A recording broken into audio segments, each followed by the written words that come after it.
Fabulous Beasts by Priya Sharma is a horror novelette about a strange woman living in luxury with her lover, but irrevocably tied to her childhood of deprivation and dark secrets in northwest England.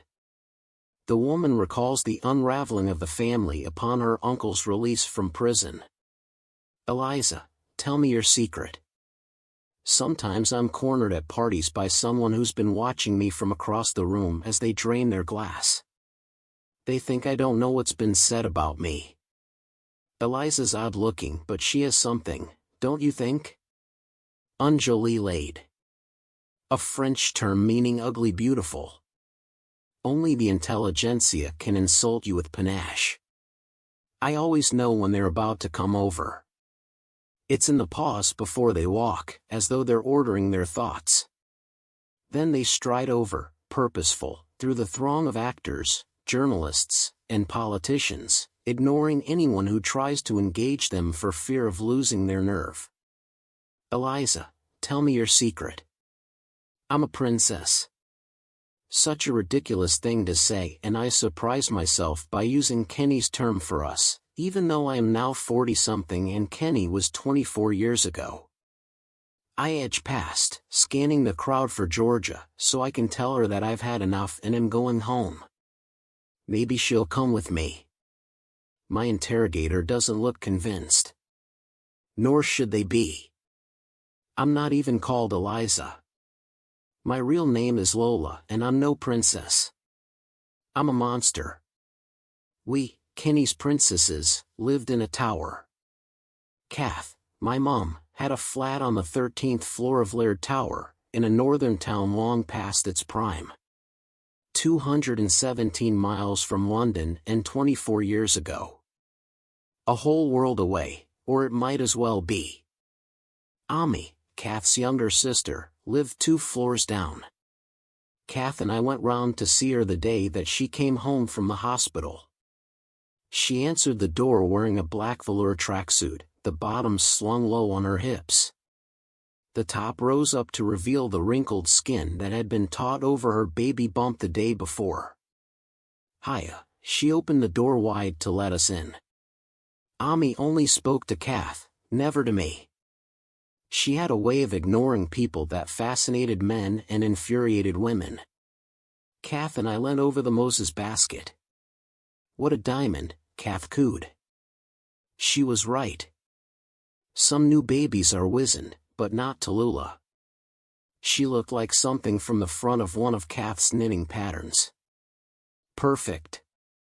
I knew, even at that age, that I didn't look like everyone else, flat nose with too much nostril exposed, small eyelids and small ears that were squashed against my skull. I felt a pang of jealousy. What's her name, Ami? Tallulah rose. Ami laid her head on Kath's shoulder. I wish you'd been there. I wanted to be there too. I'm sorry, darling. There was nobody to mind Lola. And Mikey was with you. Kath must have been genuinely sorry because normally she said Mikey's name like she was sniffing sour milk. Where is he now? Out, wetting the baby's head. Kath's expression suggested that she thought he was doing more than toasting his newborn. He was always hanging around Ami. Just looking after you, like Kenny wants, he'd say, as if he was only doing his duty. Except now that there were shitty nappies to change and formula milk to prepare, he was off, getting his end away. Ami wasn't quite ready to let Kath's absence go. You could have left Lola with one of my friends. Ami knew better. Kath never let anyone look after me, not even her. Let's not fight now, pet. You're tired. Ami's gaze was like being doused in ice water. It contained everything she couldn't say to me. Fucking ugly, little runt. You're always in the way. You must be starving. Let me get you a cuppa and a sandwich and then you can get some sleep. We stood and looked at the baby when Ami had gone to bed. Don't get any ideas. You don't want to be like your aunt, with a baby at 16. You don't want to be like either of us. Kathy always spoke to me like I was 24, not 4. Tallulah stirred and stretched, arms jerking outwards as if she was in freefall. She opened her eyes. There was no squinting or screaming. The little scrap's going to need our help. Kath lifted her out and laid her on her knee for inspection. I put my nose against the soft spot on her skull. I fell in love with her right then. What do you wish for her? Kath asked, smiling. Chocolate. Barbies. A bike. A pet snake. Everything my childish heart could bestow. Saturdays were for shopping. Kathy and I walked down Cathcart Street towards town. We'd pass a row of grimy Victorian mansions on our way that served as a reminder of once great wealth, now carved up into flats for social housing or filled with squatters who lay in their damp dens with needles in their arms. After these were the terraces, joined by a network of alleyways that made for easy assaults and getaways. This model of housing was for the civic-minded when everyone here had a trade, due to our proximity to the city of Liverpool. The shipbuilding yards lay empty, and the 1980s brought container ships that did away with the demand for dockers. The life inside spilled out into the sun. Women sat on their steps in pajama bottoms and vest tops, even though it was lunchtime. Fags in hand, they'd whisper to one another as Kathy passed, afraid to meet her gaze. A man wore just shorts, his pale beer belly pinking up in the sun. He saluted when he saw Kathy. She ignored him. I followed Kathy, her trolley wheels squeaking. The sound got worse as it was filled with vegetables, cheap meat shrink wrapped on styrofoam trays, and bags of broken biscuits. Kathy stopped to talk to a woman with rotten, tea-stained teeth. I was bored. We were at the outskirts of town, where the shops were most shabby. House clearance stores and a refurbished washing machine outlet. I wandered along the pavement away until something stopped me. The peeling sign over the shop window read Ricky's Reptiles. The display was full of tanks. Most were empty, but the one at the front contained a pile of terrapins struggling to climb over one another in a dish of water. The shop door was open, revealing the lino floor that curled up at the corners. It was a shade of blue that verged on gray, or maybe it was just dirty. I could see the lights from the tanks. The fish were darting flashes of wild color, or else they drifted on gossamer fins. I was drawn in. The man behind the counter looked up and smiled, but to his credit he didn't try and talk to me, otherwise I would have run. Then I saw it, a long tank along the back wall. I went closer. The snake was magnificent, from the pale skin on her belly to the brown scales on her back. She slithered closer, eyeing me, and then raised her head, and the front third of her body lifted up as if suspended on invisible thread. I put my forehead against the glass. She likes you, the man murmured. She moved up the side of the tank. I realized that I was swaying in time with her, feeling unity in the motion.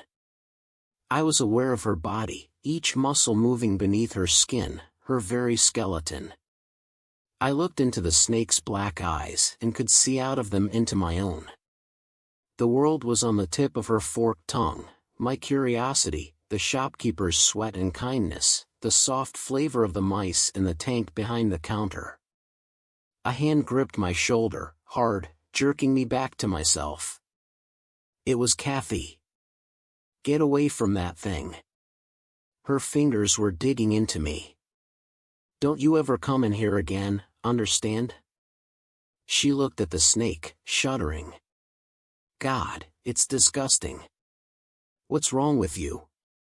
She shouted at me all the way home, for putting the wind-upper, letting her think some pervert had taken me. I didn't realize just how afraid she was. That she was looking at me like she didn't know what she'd birthed. The novelty of motherhood soon wore off. Ami sat in the armchair of our flat, her toenails painted in the same tangerine shade as her maxi dress. She was sunbed fresh and her lips were demarcated in an unflatteringly pale shade of pink. Her hair was in fat rollers ready for her evening out. "Guess where I went today?" she asked, her voice bright and brittle. "Where, doll?" Kath puffed on her cigarette, blowing a stream of smoke away from us. If Ami was slim, Kath was scrawny. The skin on her neck and chest was wrinkled from the lack of padding and 25 cigarettes a day. She wore a series of gold chains and her hands were rough and red from perpetual cleaning. Her face was unbalanced, nose too small and large ears that stuck out. Round eyes that never saw makeup.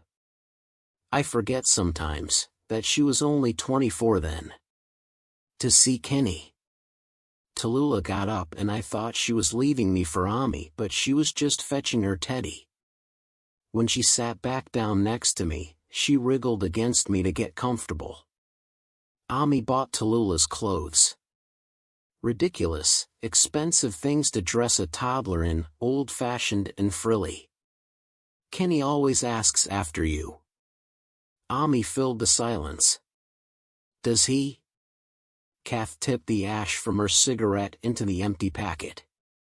God love her, she didn't have many vices. He never says, but he's hurt. It's all over his face when I walk in and you're not with me. You're not showing him much respect or loyalty. All he wants to do is look after you and Lola, like he looks after me and Tallulah. I don't want Kenny's money. He's not Robin Hood. He beat a man to death. He's our brother. Which was funny, because I didn't know that I had an uncle. Kath's face was a shutter slamming shut. He loves to see pictures of Lola. Photos? You showed him photos? Kath was blowing herself for a fight. I only showed him some pictures. He wanted to see her. What's up with you? Lola's my business. No one else's. Well, I'm taking Tallulah for him to see next time. No, you're not. Not to a prison. She's mine. I'll take her where the fuck I want. You've done well to remember you've got a daughter. What's that mean? You're always out with your bloody mates. You treat me like an unpaid babysitter. She spends more time here than with you, and then you've got the cheek to tell me to mind my own. So it's about money? No, Kath threw up her hands, it's about you being a selfish, spoilt brat. I'm your sister, not your mom. And it's about how you treat Tallulah. At least I know who her dad is. Kath slapped her face. A sudden bolt that silenced them both. It left a red flush on Ami's cheek. Whenever I asked about my dad, Kath told me that she'd found me in a skip. I'm sorry, Ami, Kath put out her hands. I didn't mean to. I mean. Tallulah, Ami snapped, holding out her hand. Tallulah looked from me to Kath, her eyes wide.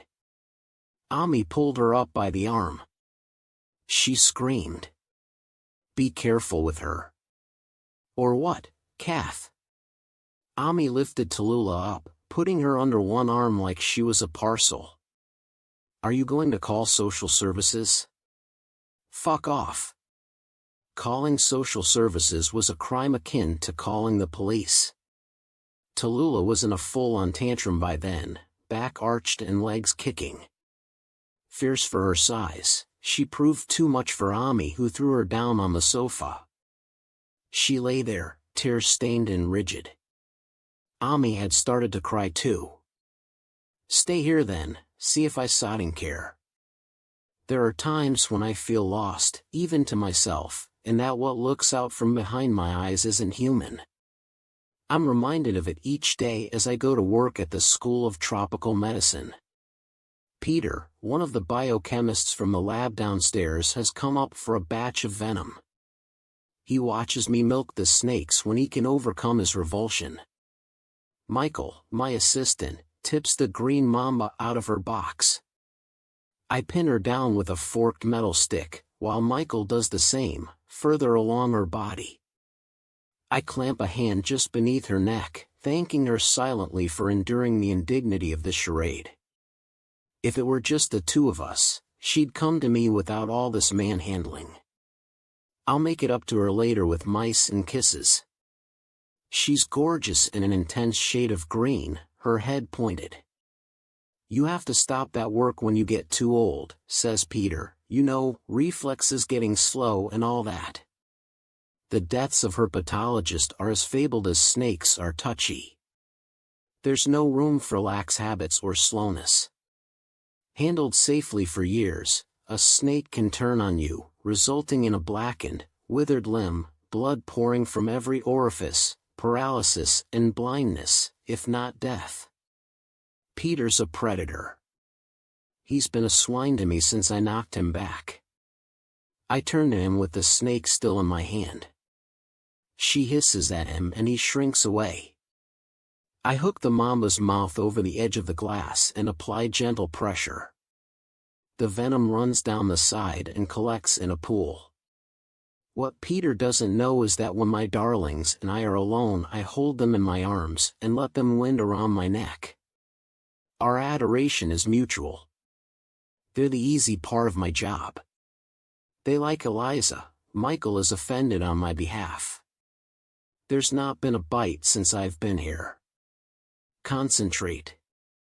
I snap at him as he brings the mamba's box to me. I regret my churlishness straight away. Michael is always pleasant with me.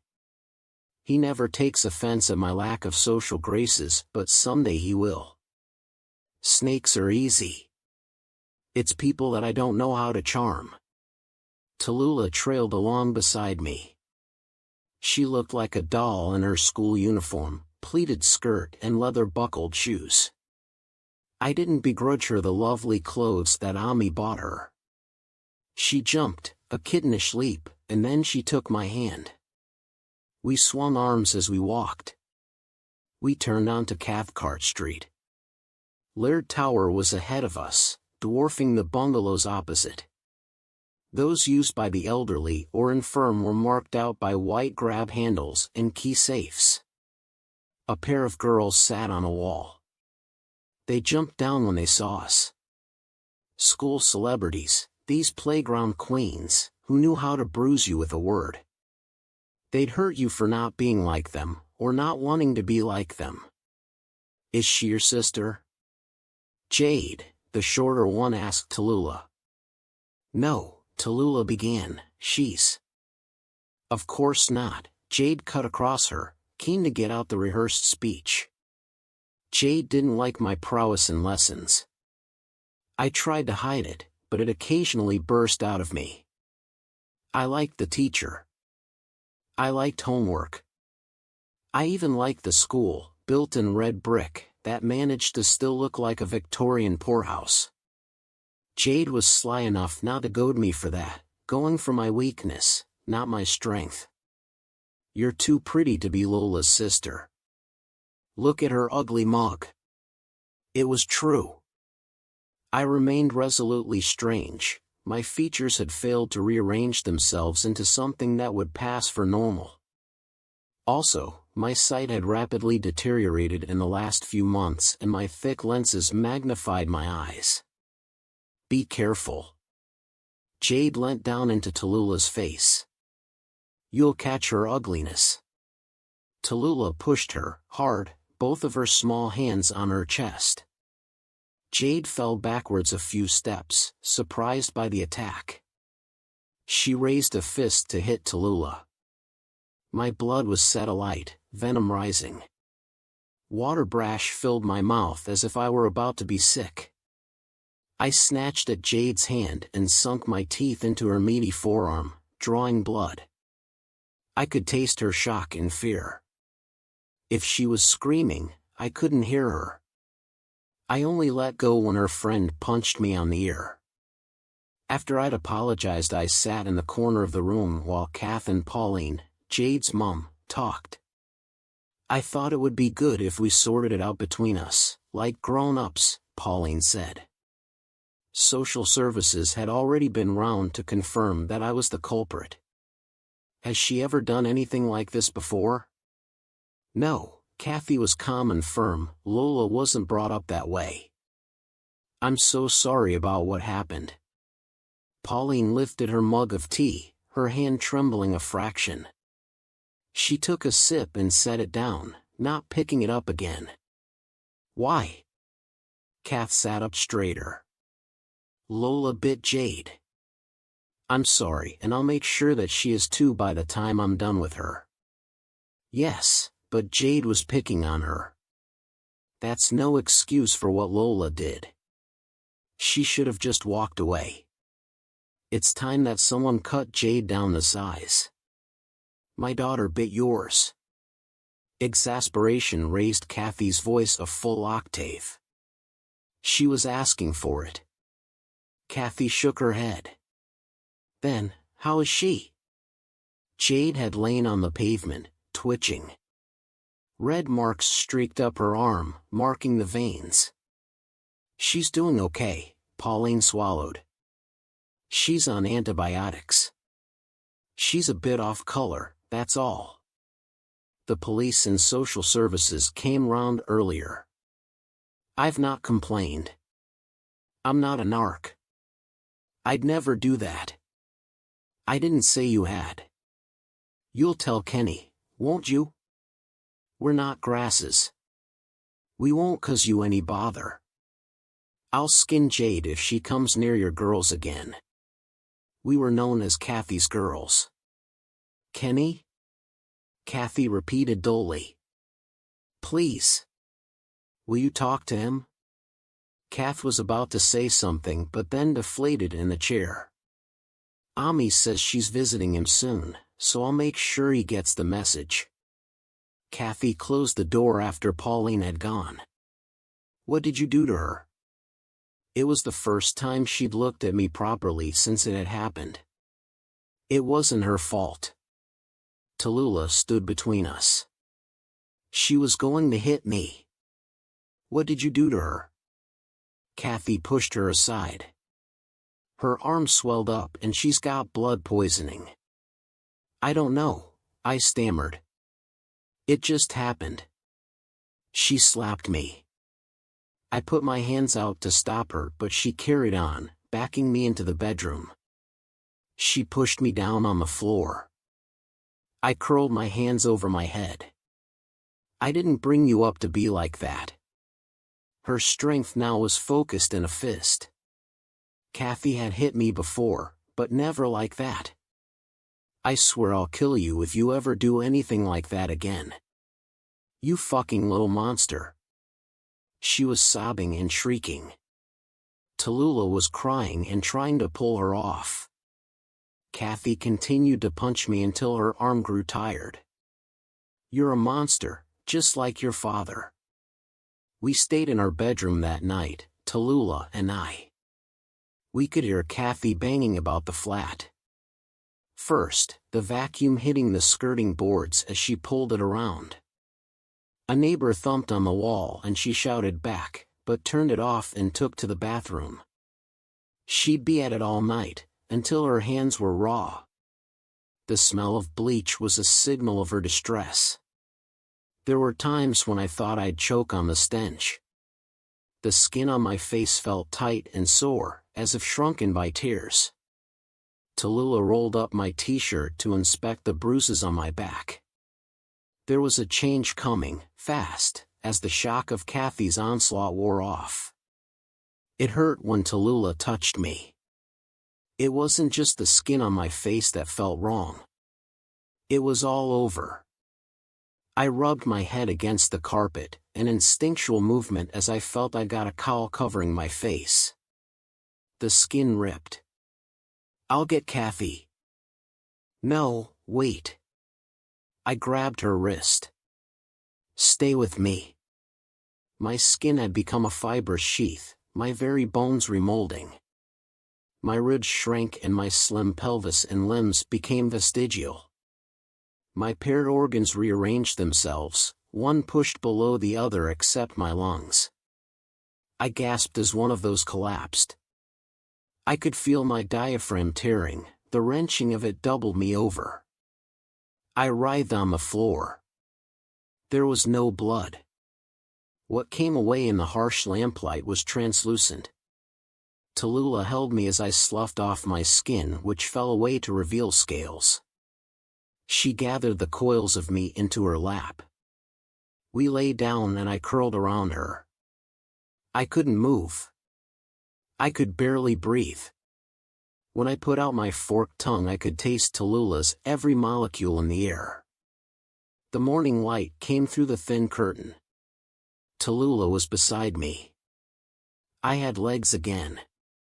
I put a hand to my mouth. My tongue was whole. My flesh felt new. More than that, I could see. When I put my glasses on, the world became blurred. I didn't need them anymore, the very surface of my eyes had been reborn. My shed skin felt fibrous and hard. I bundled it up into a plastic bag and stuffed it in my wardrobe. Tallulah stretched as she watched me, her hands and feet splayed. Tallulah, what am I? Am I a monster? She sat up and leaned against me, her chin on my shoulder. Yes, you're my monster. I ache for the splendid shabbiness of my former life, when it was just Kath, Tallulah, and me in the flat, the curtains drawn against the world and the telly droning on in the background. Tallulah and I would dance around Kath, while she swatted us away. The smell of bleach and furniture polish is forever home. Kath complaining when I kept turning the heating up. Being cold made me sluggish. Endless, innocuous days and nights that I should have savored more. How was your test? Crap. Tallulah threw down her bag. Hi, Kath. Hi, love, Kathy shouted back from the kitchen. Tallulah, school uniformed, big diva hair so blonde that it was almost white, a flick of kohl expertly applied at the corner of her eyes. I'm thick, not like you. She kicked off her shoes. You're not thick. Just lazy. She laughed and lay on her belly beside me, in front of the TV. She smelt of candy floss scent that she'd stolen from her mom. Tallulah was the sweetest thing.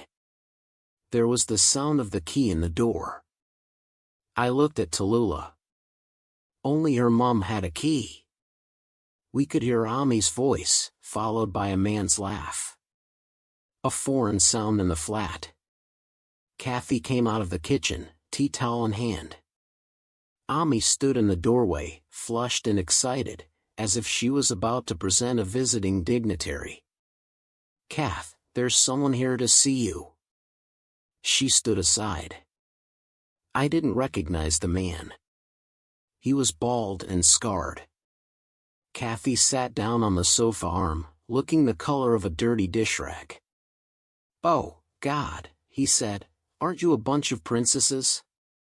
Kenny, when did you get out? Kath asked. A little while ago. He took off his jacket and threw it down. A snake tattoo coiled up his arm and disappeared under the sleeve of his t-shirt. It wasn't the kind of body art I was used to. This hadn't been driven into the skin in a fit of self-loathing or by a ham-fisted amateur. It was faded but beautiful. It rippled as Kenny moved, invigorated by his muscles. Come and hug me, Kath. She got up, robotic, and went to him, tolerating his embrace, her arms stiff by her sides. I've brought us something to celebrate. He handed her a plastic bag and she pulled out a bottle of vodka and a packet of Jammy Dodgers. Just like when we were kids, he grinned. See, Kenny's got no hard feelings about you staying away. Ami was keen to be involved. He's just glad to be home. They both ignored her. Now, girls, come and kiss your uncle. You first, Tallulah. Well, go on. Ami gave her a shove. She pecked his cheek and then shot away, which seemed to amuse him. Then it was my turn. Kath stood close to us while Kenny held me at arm's length. How old are you now, girl? 18. You were born after I went inside. He sighed. You've got the family's ugly gene like me and your mom, but you'll do. For what? I thought. Kenny put his fleshy hand around Kath's neck and pressed his forehead against hers. Kathy, who didn't like kisses or cuddles from anyone, flinched. I'd never seen her touched so much. I'm home now. We'll not talk about these past, dark years. It'll be how it was before. Better. You'll see. Us taking care of each other. George is unusual for a photographer in that she's more beautiful than her models. They're gap-toothed, gawky things that only find luminosity through the lens. George is arresting in the flesh. I hover beside our host who's introducing me to everyone as though I'm a curio. We approach a group who talk too loudly, as if they're the epicenter of the party. I find Georgia distant and ambitious. She lives on Martin's Heath. In one of the old houses. Bloody hell, is that family money? Rosie, you've modeled for Georgia. Have you been there? No. Rosie sounds so quiet and reflective that the pain of her unrequited love is palpable. At least I hope it's unrequited. Have you seen her girlfriend? Everyone, meet Eliza. Our host steps in before they have a chance to pronounce judgment on me within my earshot, George's partner. I shake hands with each of them. George's last shoot made waves. And I didn't realize that she was such a stunner. We all look over at Georgia. Among all the overdressed butterflies, she wears black trousers, a white shirt, and oxblood brogues. Don't tell her that, I smile. She doesn't like it. Why? Doesn't every woman want that? The man falters, as if he's just remembered that I'm a woman too. These people with their interminable words. I came from a place where a slap sufficed. Don't be dull, I put him down. She's much more than her face. What do you do, Eliza? Another one of them asks, unperturbed by my rudeness. I'm a herpetologist. They shudder with delicious revulsion. I glance back to Georgia. A man with long blonde hair reaches out to touch her forearm and he shows her something on his tablet. I'm a pretender in my own life, in this relationship. I know how my jealousy will play out when we get home. I'll struggle to circumnavigate all the gentility and civility that makes me want to scream. Eventually Georgia will say, "What's the matter? Just tell me instead of trying to pick a fight." She'll never be provoked, this gracious woman, to display any savagery of feeling. I should know better than to try and measure the breadth and depth of love by its noise and dramas, but there are times that I crave it, as if it's proof that love is alive. Ami took Tallulah away with her the first night that Kenny came to the flat. But it's a school night. And all my stuff's here. You're not going to school tomorrow. Ami picked up her handbag. We're going out with Kenny. Tallulah didn't move. Mind your mom, there's a good girl. Kenny didn't even look up. After the front door closed, Kathy locked and chained it. Get your rucksack. Put some clothes in a bag. Don't pack anything you don't need. Why? I followed her into her bedroom. We're leaving. Why? Just get your stuff. What about college? Kathy tipped out drawers, rifling through the untidy piles that she'd made on the floor. What about Tallulah? She sank down on the bed. There's always someone that I have to stay for. Mom. Ami. Tallulah. She slammed her fist down on the duvet. If it had been just us, we'd have been gone long ago. Stay? She wasn't listening to me anymore. I waited too long. I should have run when I had the chance. Fuck everyone. She lay down, her face to the wall. I tried to put my arms around her, but she shrunk from me, which she always did when I touched her and which never failed to hurt me. If we were as princesses, then Kenny considered himself king. Kath, stop fussing and come and sit down. It's good to be back among women. Without women, men are uncivilized creatures. He winked at me. Tell me about Ma's funeral again, Kath. Ami sat beside him, looking up at him. There were black horses with plumes and brasses. Her casket was in a glass carriage. Kath's delivery was wooden. And all the boys were there? Yes, Kenny. All the men, in their suits, gold sovereign rings, and tattoos. Good, he said. I would have been offended otherwise. Those boys owe me, and they know it. I did time for them. Do you know the story? Bits, Tallulah said. I told her, Kenny. Ami was keen to show her allegiance. You were what, 12? He snorted. You remember nothing. We did a job in Liverpool. A jeweler who lived in one of those massive houses around Sefton Park. We heard he was dealing in stolen diamonds. I went in first, he thumped his chest. At 23 I was much thinner back then, could get into all sorts of tight spots. I let the others in afterwards. We found his money, but he kept insisting the diamonds were hidden in the fireplace, but his hidey hole was empty. He kept acting all surprised. He wouldn't tell, no matter what. Kenny shrugged. Someone grasped. A copper picked me up near home. Under my coat, my shirt was covered in his blood. I kept my trap shut and did the time. The others were safe.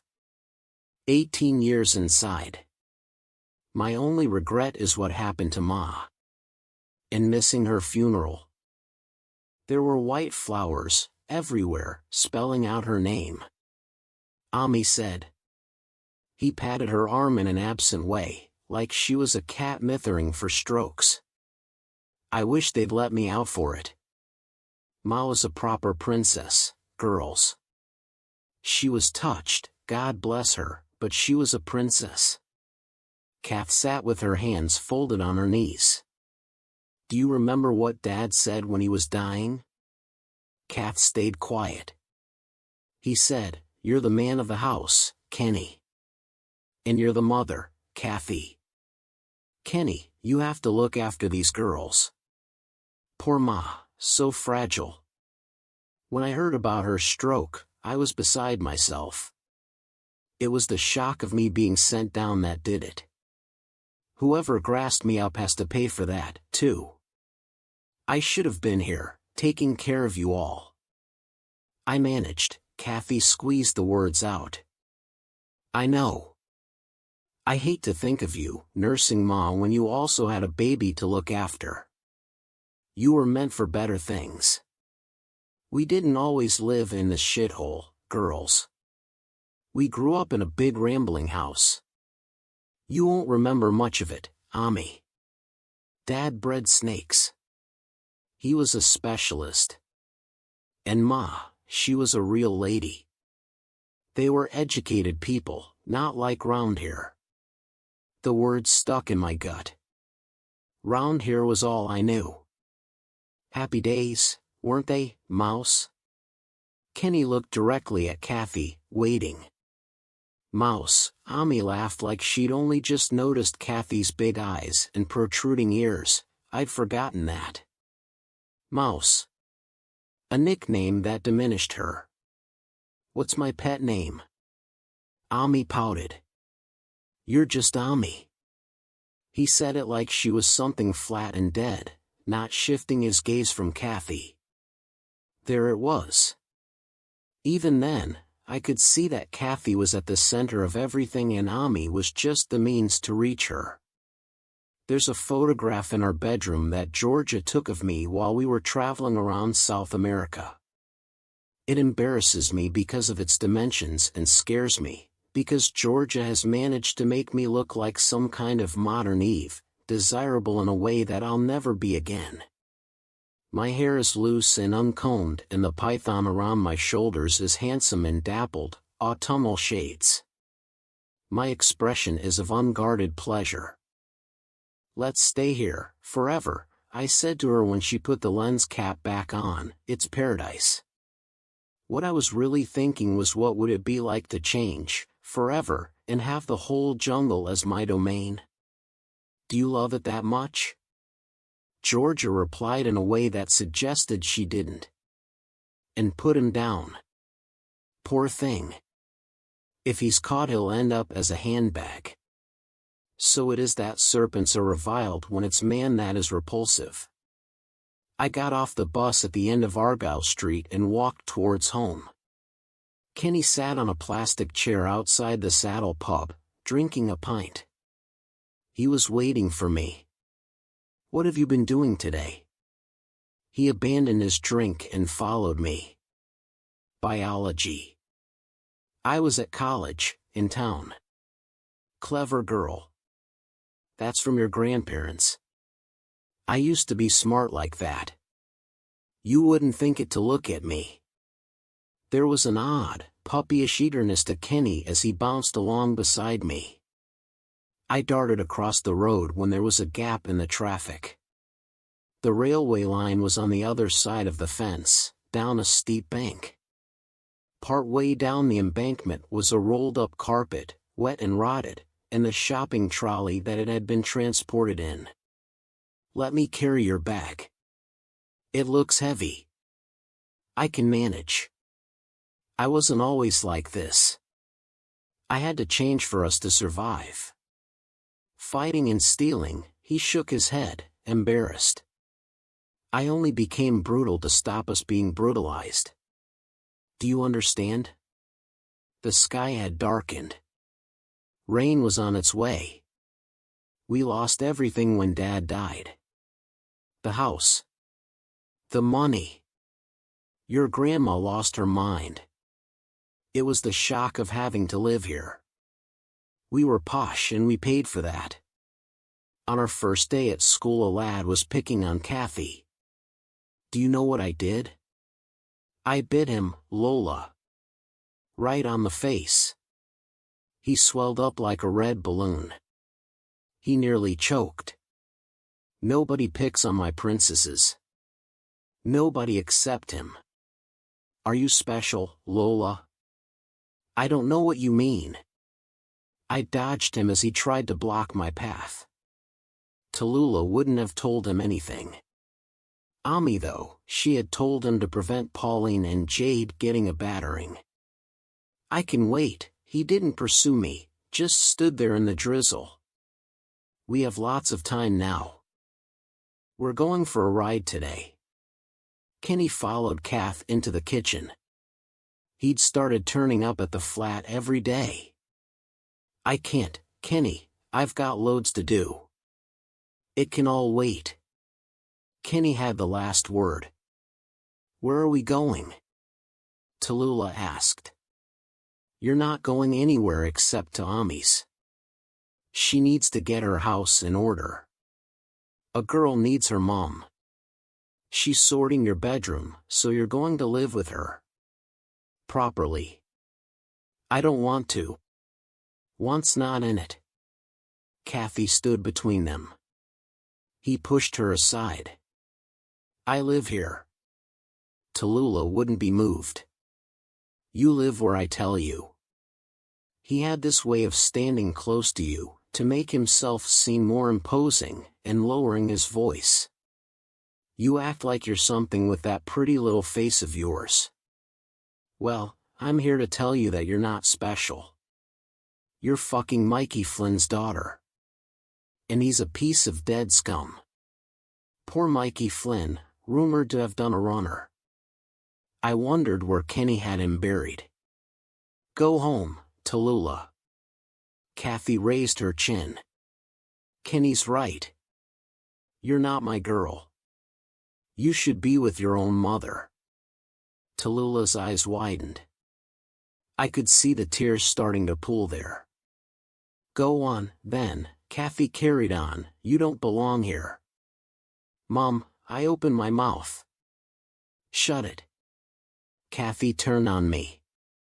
I've been soft on you pair for too long.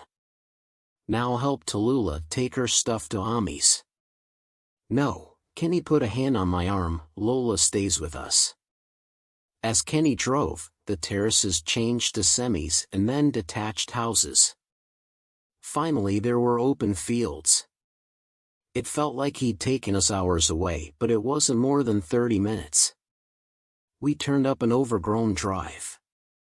Branches whipped the windscreen as Kenny drove. Kenny. Kath's voice was ripped from her throat. He patted her hand. The drive ended at a large house, dark bricked with tall windows. It might as well have been a castle for all its unfamiliar grandeur. Overgrown rhododendrons crowded around it, shedding pink and red blossoms that were long past their best. Come on. Kenny got out, not looking back to see if we were following. Kath stood at the bottom of the steps, looking up at the open front door. There were plenty of window bars and metal shutters where I grew up, but the windows here were protected by wrought iron foliage in which metal snakes were entwined. The interior was dim. I could hear Kenny's footsteps as he walked inside. This is where we used to live. Kathy's face was blank. She went in, a sleepwalker in her own life. I followed her. Welcome home. Kenny was behind the door. He locked it and put the key on a chain around his neck. Kenny showed us from room to room as if we were prospective buyers, not prisoners. Every door had a lock and every window was decorated in the same metal lattice work. I stopped at a set of double doors, but Kenny steered me away from it. Later. Look through here, Kathy. Do you remember the old Aga? Shame they ripped it out. I thought we could get a new one. He led us onto the lounge, waving his arm with a flourish. I couldn't bring you here without buying some new furniture.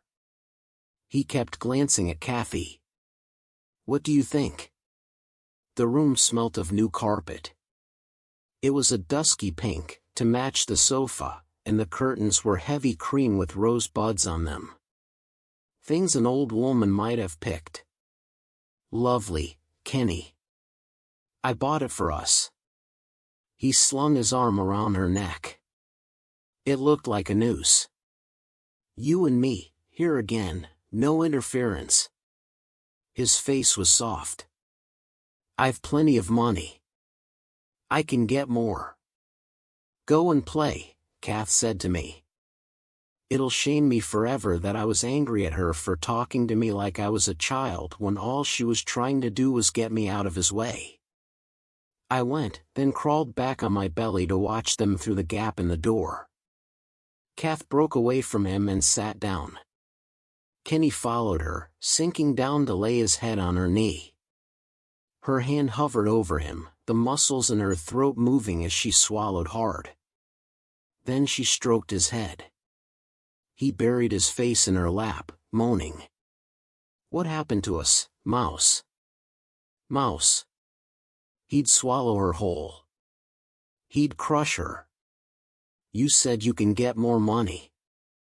Do you mean the money from the job in Liverpool? He moved quickly, sitting beside Kathy with his thigh wedged against the length of hers. Yes. He interlaced their fingers, making their hands a single fist. I want you to know that I didn't kill anyone. You didn't? You were covered in blood. It was Barry's son, Carl. He always had a screw loose. The man wouldn't tell us where the diamonds were and Carl just freaked. He kept on beating him. But you admitted it. Who would believe me if I denied it? I did the time. Barry was very grateful.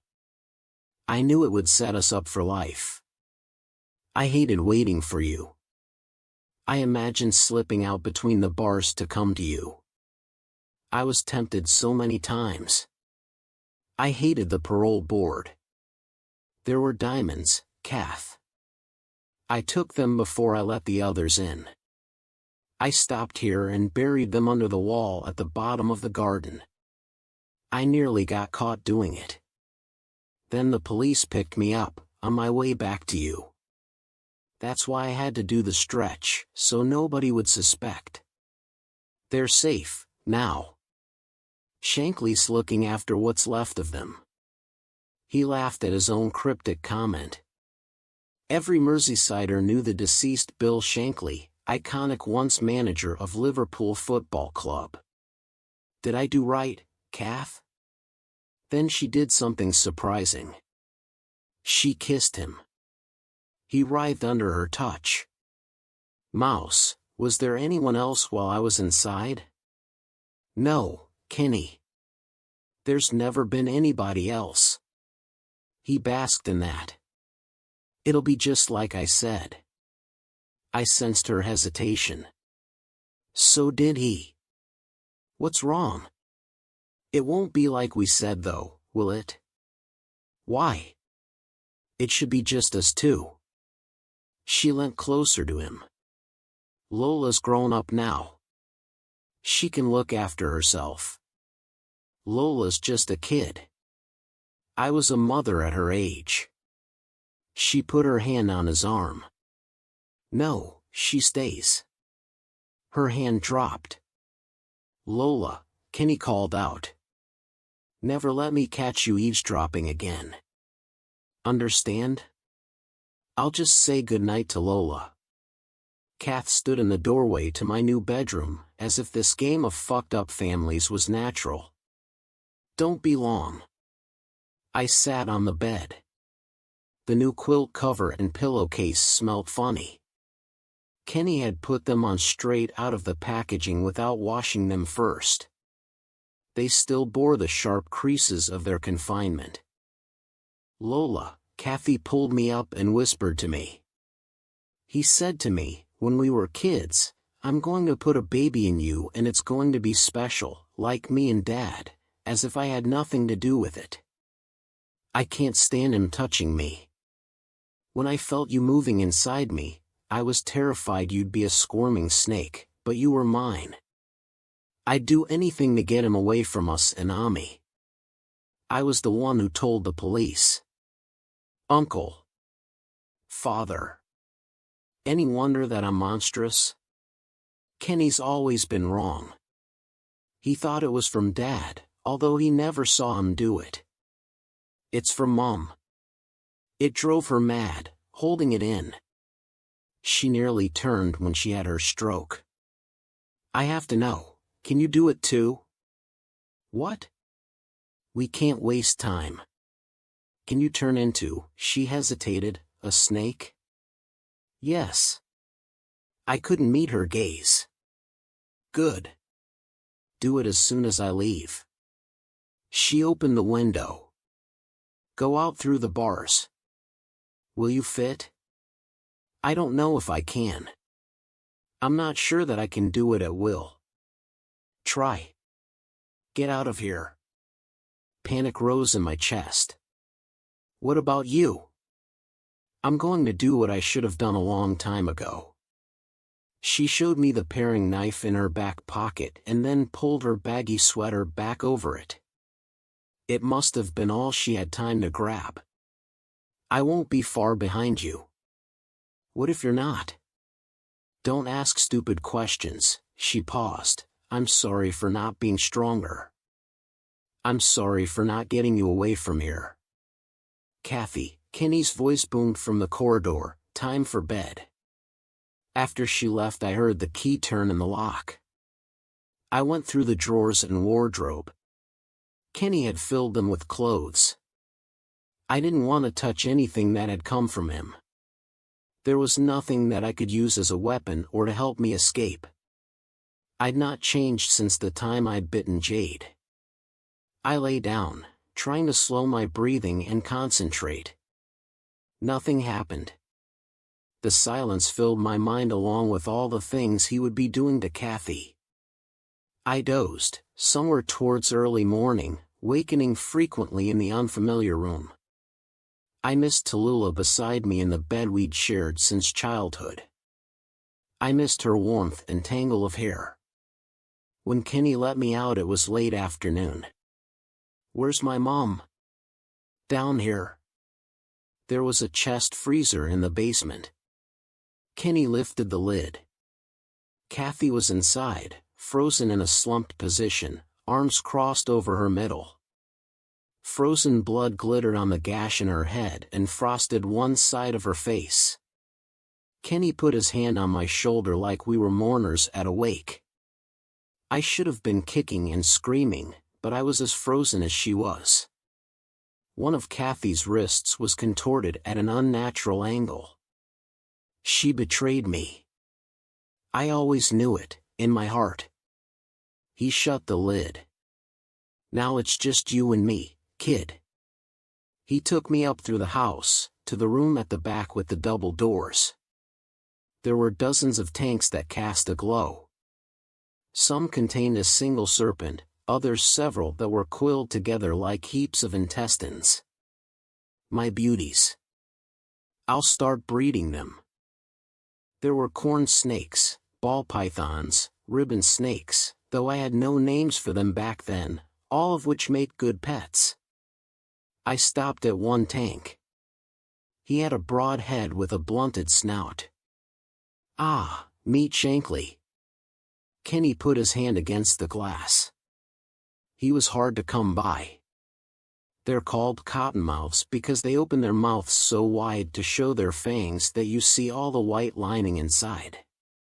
The cottonmouth must have been young. I remember his olive-green color and the clear banded pattern on his back, which he would lose as he got older.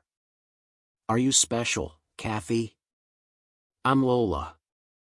Yes, of course you are. Are you like me? I'm nothing like you. Leave me alone. I'll look after you. Like you're a princess. You'll want for nothing. And you'll look after me because that's how it works. Don't fucking touch me. Kenny pressed my face against the tank.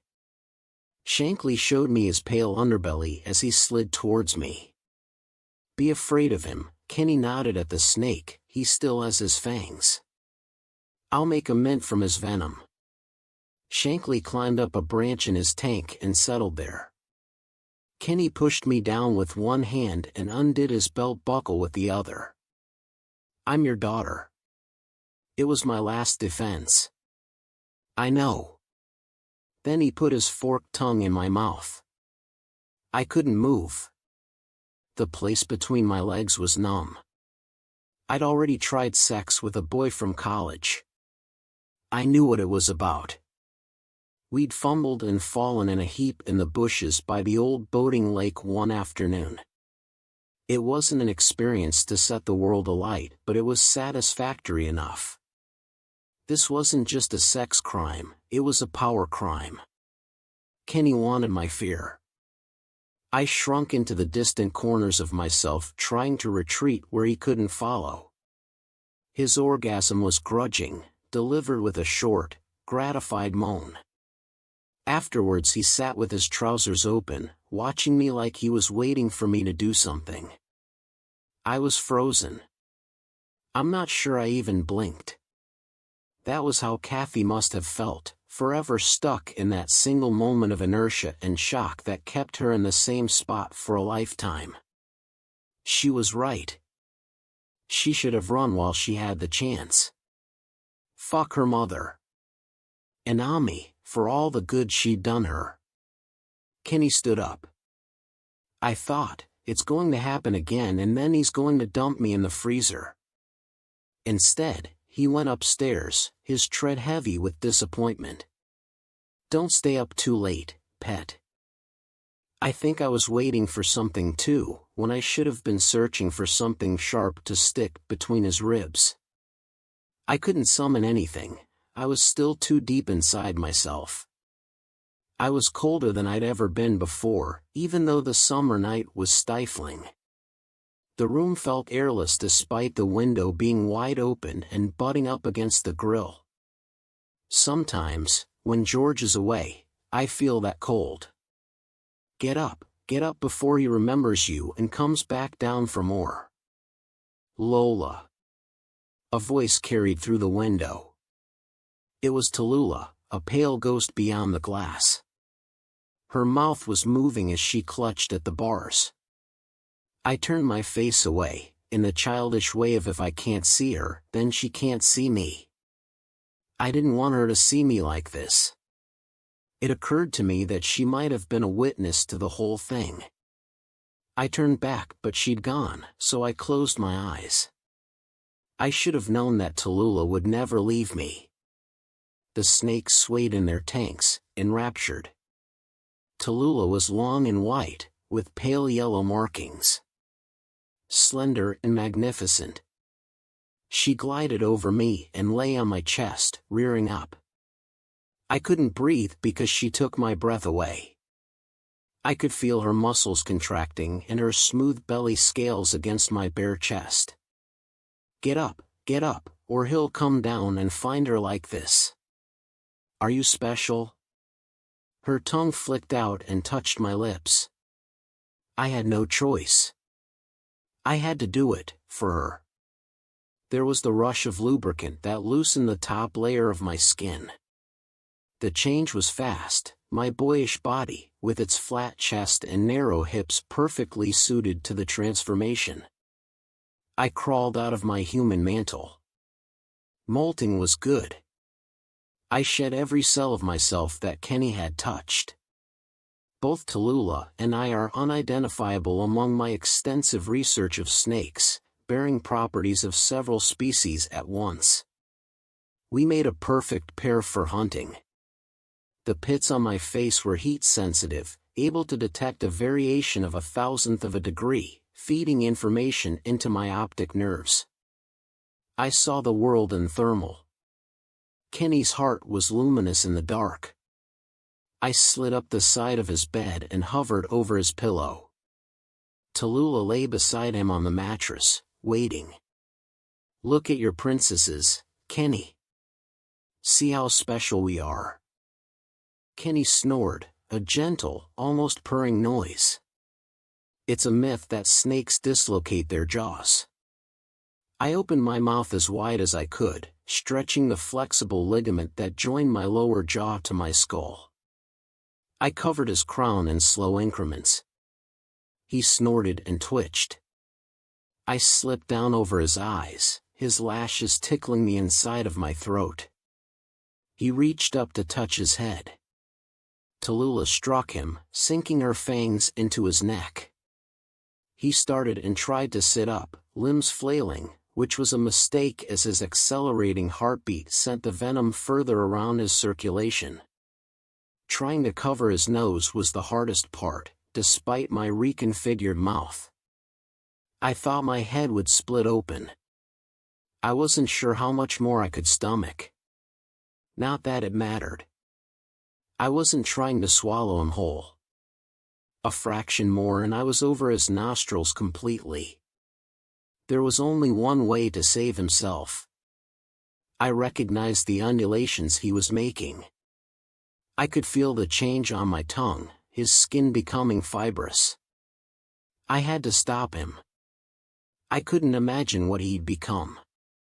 He was weakening with Tallulah's neurotoxins, slumping back on the bed, shaking in an exquisite fit. He'd wet himself. I stretched my flesh further and covered his mouth and waited until long after he was still. I woke up on the floor beside Tallulah. We were naked. My throat and neck were sore. The corners of my mouth were crusted with dry blood. We lay on our sides, looking at one another without speaking. We were the same, after all. How did you find me? I was hoarse. I had to wait until Ami went out. I found the house details in her bedroom drawer. I didn't have any money, so I had to get a bus and walk the rest of the way. I'm sorry that I didn't get here sooner. It doesn't matter now. Tallulah picked up our clothes and then our skins, which lay like shrouds. It was disconcerting to see how they were molds of us, even down to the contours of our faces. I'll take these with us. We can burn them later. I went upstairs. I edged into the darkened room as if Kenny might sit up at any moment. He was a purple, bloated corpse with fang marks in his neck. I fumbled with the chain around his neck, not wanting to touch him. "Where's Kathy?" Tallulah asked. I told her. "Show me." "No, I don't want you to remember her like that." I seized Tallulah's face in my hands. "You do know that she didn't mean what she said, about you not belonging with us? She was trying to protect you." Tallulah nodded, her mouth a line. "She didn't cry. We have to bury her." "We can't. Tallulah, we have to get out of here. Do you understand? Ami will come for you when she realizes you've gone. There's something else." I put my hand in the cottonmouth's tank.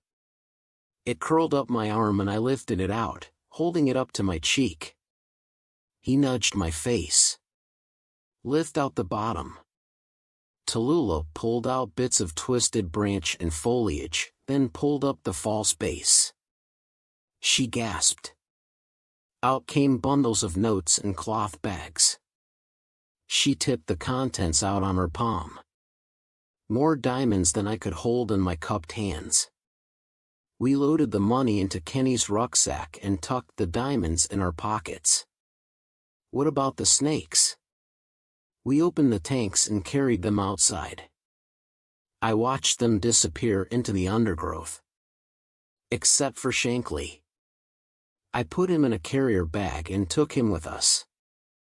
There are days when I wake and I can't remember who I am, like a disorientated traveler who can't recall which hotel room of which country they're in. I'm hurt that Georgia didn't want me to collect her from the airport. There's been a delay. I won't get in until late. Go to bed, I'll get a cab. I wished now that I'd ignored her and gone anyway instead of lying here in the dark. The harsh fluorescent lights and the near-empty corridors of the airport are preferable to the vast darkness of our empty bed. Not going is a stupid test with which I've only hurt myself. I've resolutely taken her consideration for indifference. I want her to be upset that I wasn't there, as if she secretly wanted me there all along. See, I confuse even myself. The front door opens and closes. I should get up and go to her. She comes in, marked by the unzipping of her boots and the soft sound of her shedding clothes. Love isn't just what you feel for someone when you look at them. It's how they make you feel about yourself when they look back at you. Georgia is the coolest, most poised woman that I know. We're older now and our hearts and flesh aren't so easily moved, but I still wonder what she sees when she looks at me. Do you love me? It's easier to ask it with the lights off and my head turned away from her. Everything about us is wrong. We're lovers, sisters, freaks. She answers in a way that I have to respond to. I glide across the floor towards her and we become a writhing knot. We hunt mice in our grandiose pile, and in the morning we're back here in our bed, entwined together in our nest. When we wake again as human beings, she says, "Of course I love you, monster." When we shed the disguises that are Georgia and Eliza, and then the skins that are Lola and Tallulah, we are monsters. Fabulous beasts.